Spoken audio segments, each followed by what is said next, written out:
One, two, three. Ah! Hi everyone, BRAT Green Tano here, the internet's busiest music nerd, and it's time for a review of this new record, BRAT, from Charli XCX. Here we have the 6th official full-length studio album from pop singer and songwriter Miss Charli XCX. One of my most anticipated albums of the year. Why? Well, over the past decade, in my eyes, Charli has grown into one of the most creative, unique, and pioneering forces in current-day pop music, and her evolution has been interesting to watch, to say the least. I'm not a fan of her early work, truth be told, but today it serves as an interesting reference point for what she's doing on this record. The true romance and sucker eras of her career did bring some of her biggest hits and features to date, that is true, but sonically much of the music she was dropping around this time wasn't very daring or even deep. At best, you could say it was catchy and of the time. Around the mid-2010s, though, is when Charli's music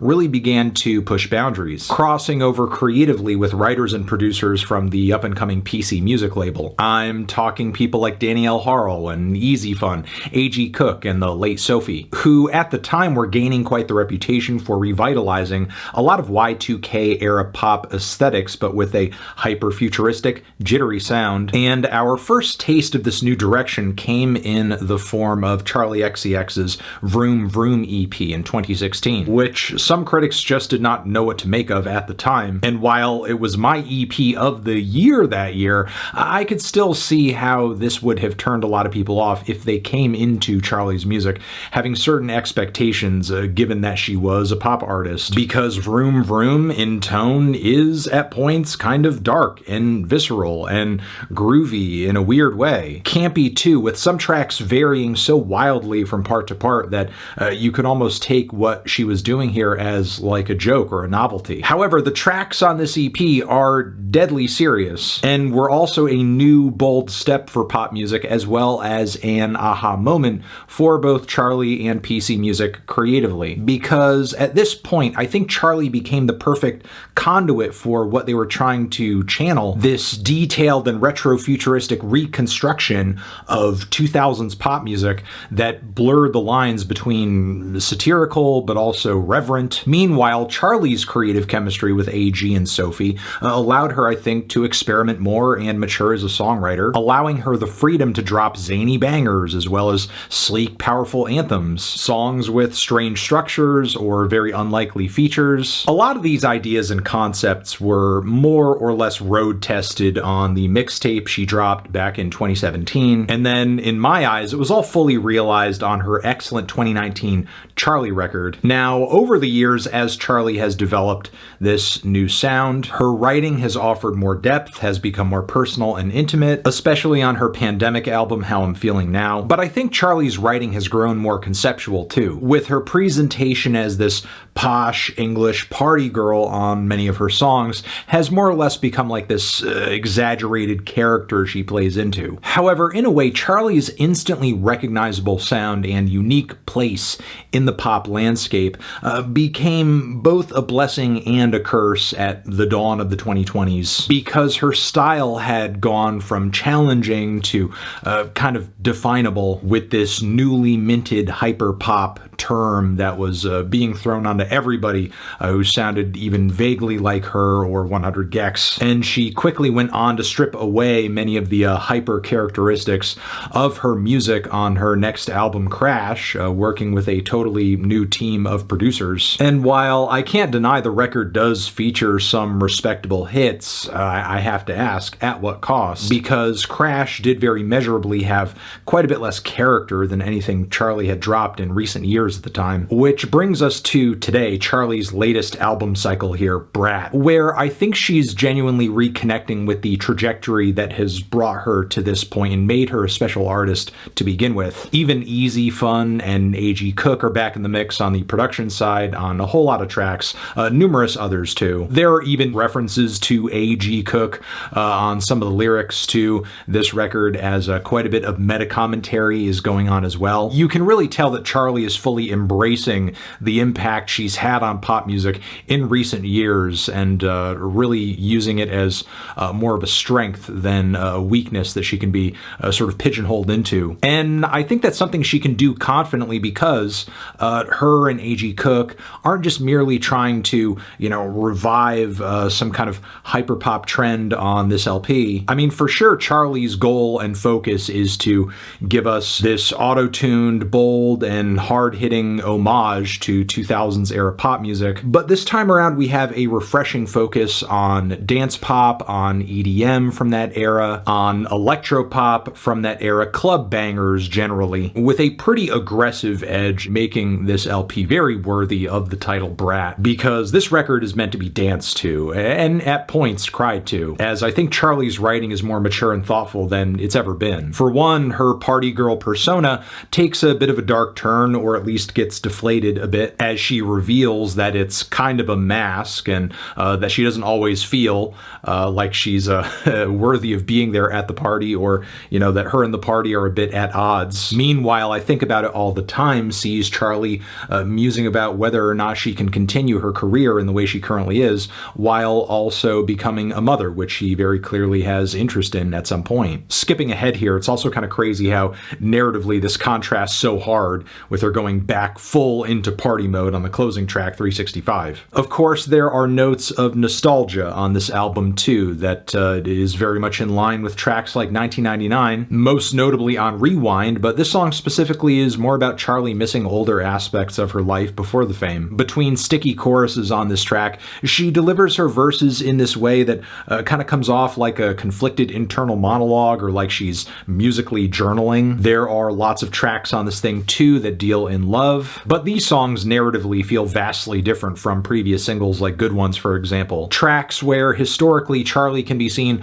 running away from love, or being a bit self-effacing and talking about how she's fucking it all up. Instead, on songs such as the really infectious Talk to Me, as well as the very cinematic Everything is Romantic. Yeah, Charli can be seen accepting love and doing quite a few shout-outs to her fiancé George. But yes, between this and numerous nods to wanting to have maybe a more normal life at some point, Charli really presents some interesting internal conflicts throughout this album, which we also hear as well on tracks where she is singing about things like friendship and sharing the limelight with other women. I mean, historically, Charli is a very pro-woman, especially when it comes to supporting other artists with her music through features, through attention she can throw their way with her creativity. I mean, even look at the lyrics in the music video to one of the big singles from this record, 360. That is the Charli that most fans know and love. By that same token, there are numerous songs on this record where